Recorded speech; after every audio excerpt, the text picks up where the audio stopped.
which is proved by the authority of the poets. Secondly, upon the benefits which love gives to man. The greatest of these is the sense of honour and dishonour. The lover is ashamed to be seen by the beloved doing or suffering any cowardly or mean act. And a state or army which was made up only of lovers and their loves would be invincible, for love will convert the veriest coward into an inspired hero. And there have been true loves not only of men but of women also. Such was the love of Alcestis, who dared to die for her husband, and in recompense of her virtue was allowed to come again from the dead.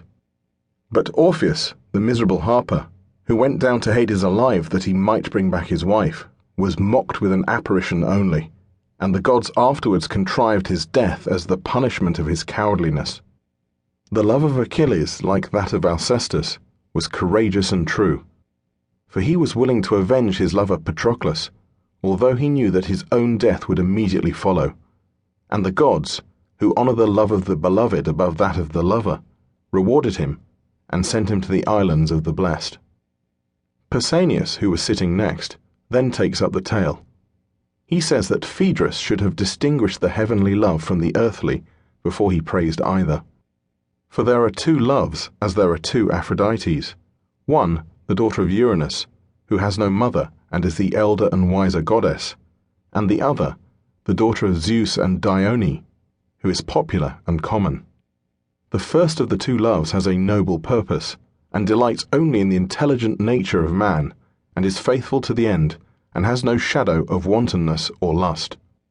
The second is the coarser kind of love, which is a love of the body rather than of the soul, and is of women and boys as well as of men.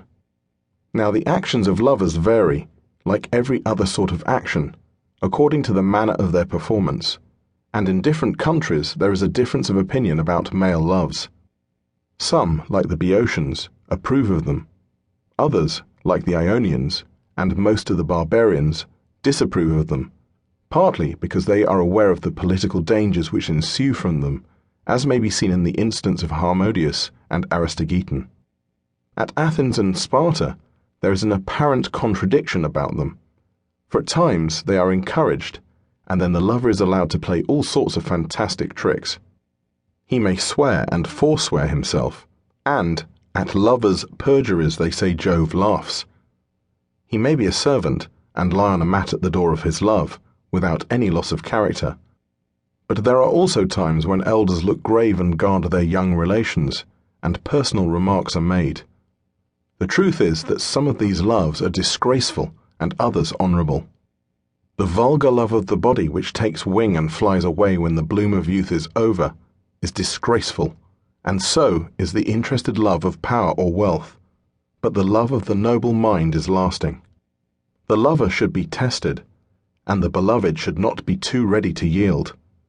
The rule in our country is that the beloved may do the same service to the lover in the way of virtue which the lover may do to him. A voluntary service to be rendered for the sake of virtue and wisdom is permitted among us, and when these two customs, one the love of youth, the other the practice of virtue and philosophy, meet in one, then the lovers may lawfully unite.